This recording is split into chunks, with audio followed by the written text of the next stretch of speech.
রাধে রাধে। আজ আমরা শুনব শ্রীকৃষ্ণের এক অত্যন্ত বিরল এবং হাড়হিম করা কাহিনী। এটি হলো শ্রীকৃষ্ণ ও সেই অভিশপ্ত কালপুরুষের তলোয়ার। একবার মাঝরাতে দ্বারকার আকাশে এক বিশালকার আগুনের গোলক দেখা গেল।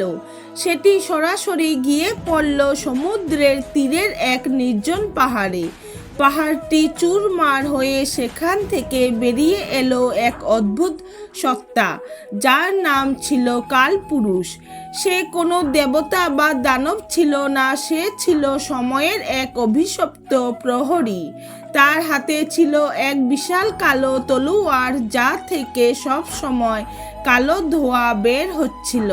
সেই তলোয়ারের ক্ষমতা ছিল এমন যে সেটি একবার বাতাসে ঘোরালে সামনের 100 মাইল এলাকার সমস্ত প্রাণীর আয়ু অর্ধেক হয়ে যেত। কালপুরুষ ঘোষণা করল, আমি সময়কে বন্দি করতে এসেছি। দ্বারকার প্রতিটি মানুষের আয়ু আমি আমার এই তলোয়ারে শুষে নেব।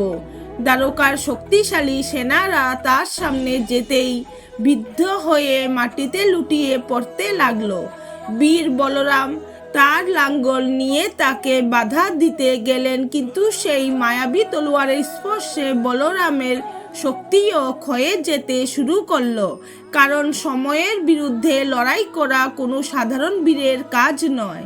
খবর পেয়ে শ্রীকৃষ্ণ রণক্ষেত্রে আসলেন, কিন্তু অদ্ভুত বিষয় হলো তিনি কোনো অস্ত্র আনলেন না, এমনকি তার সুদর্শন চক্রকেও ডাকলেন না। তিনি কালপুরুষের সামনে গিয়ে হাত জোর করে হাসলেন। কালপুরুষ চিৎকার করে বলল, কৃষ্ণ, তোর মায়া আমার উপর খাটবে না। আমি সময় আর সময় কাউকেই ক্ষমা করে না। শ্রীকৃষ্ণ শান্ত স্বরে বললেন, তুমি যদি সময় হও তবে আমি সেই সময়ের স্রষ্টা। তুমি যা দিয়ে জীবন কেড়ে নিতে চাও আমি তা দিয়ে জীবন দিতে জানি। কালপুরুষ যখন তার সেই মরণ তলোয়ার দিয়ে কৃষ্ণের বুকে আঘাত করতে চাইল, শ্রীকৃষ্ণ এক চুলও নড়লেন না। তলোয়ারটি কৃষ্ণের শরীরে ছোঁয়া মাত্রই এক অলৌকিক কাণ্ড ঘটল। তলোয়ারের সেই কালো ধোঁয়া হঠাৎ উজ্জ্বল শ্বেত আলোয় পরিণত হলো এবং তলোয়ারটি লোহা থেকে মাটির মতো ঝুরঝুরে হয়ে ভেঙে পড়তে লাগলো। শ্রীকৃষ্ণ তার হাতের তর্জনী দিয়ে সেই ভেঙে যাওয়া তলোয়ারের একটি টুকরো স্পর্শ করলেন। মুহূর্তের মধ্যে কালপুরুষের সেই দানবীয় রূপ বিলীন হয়ে গেল এবং সেখানে এক বৃদ্ধ ঋষি প্রকট হলেন। আসলে সেই তলোয়ারটি ছিল মানুষের অহংকার আর পাপের প্রতীক, যা সময়কে কলুষিত করছিল। কৃষ্ণ সেই তলোয়ারের অবশিষ্টাংশ নিয়ে যমুনার এক গভীর গহ্বরে নিক্ষেপ করলেন এবং সেখানে একটি মায়াবী সিলমোহর লাগিয়ে দিলেন, যাতে কলিযুগের আগে সেই অশুভ শক্তি আর জেগে না ওঠে। তিনি বললেন, সময় কাউকে মারে না, মানুষের কর্মই তাকে সময়ের হাতে বলি দেয়। দ্বারকার মানুষ আবার তাদের প্রাণ শক্তি ফিরে পেল।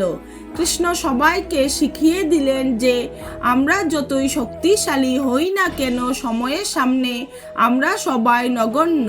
কিন্তু যদি আমাদের কর্ম ভালো হয় তবে স্বয়ং সময়ও আমাদের সামনে মাথা নত করে।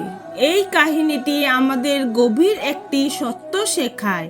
এখানে যে কালপুরুষের তলোয়ার মানুষের আয়ু কেড়ে নিচ্ছিল তা আসলে মানুষের অহংকার, পাপ এবং খারাপ কর্মের প্রতীক। যেমন দ্বারকার শক্তিশালী যোদ্ধারাও সেই তলোয়ারের সামনে অসহায় হয়ে পড়েছিল, তেমনি জীবনে যত শক্তি বা ক্ষমতাই থাকুক না কেন, যদি আমাদের কর্ম খারাপ হয় তবে সময় ধীরে ধীরে আমাদের শক্তি ও সুখ কেড়ে নেয়। কিন্তু যখন শ্রীকৃষ্ণ নির্ভয়ে ও শান্ত মনে কালপুরুষের সামনে দাঁড়ালেন, তখন সেই ভয়ঙ্কর তলোয়ার নিজের শক্তি হারিয়ে ফেলল। এর মাধ্যমে কাহিনীটি বোঝা যায় যে সৎ কর্ম, বিনয় এবং স্থির মন এমন শক্তি যা সবচেয়ে ভয়ঙ্কর অশুভ শক্তিকেও পরাজিত করতে পারে। অবশেষে যখন শ্রীকৃষ্ণ সেই তলোয়ারকে যমুনার গভীরে নিক্ষেপ করলেন, তখন তিনি মানুষকে এই শিক্ষা দিলেন যে সময় কাউকে ধ্বংস করে না, মানুষের নিজের কর্মই তাকে সময়ের হাতে বলি দেয়। তাই জীবনে অহংকার ত্যাগ করে সৎ পথে চললে সময়ও আমাদের আশীর্বাদ করে এবং জীবনকে শান্তি ও আলোয় ভরিয়ে তোলে। রাধে রাধে। প্রিয় ভক্তগণ, আপনাদের যদি এই কাহিনী ভালো লেগে থাকে তাহলে অবশ্যই লাইক করুন এবং কমেন্টে লিখুন রাধে রাধে। এবং এমন আরও ভক্তিমূলক গল্প পেতে আমার চ্যানেলটি সাবস্ক্রাইব করুন।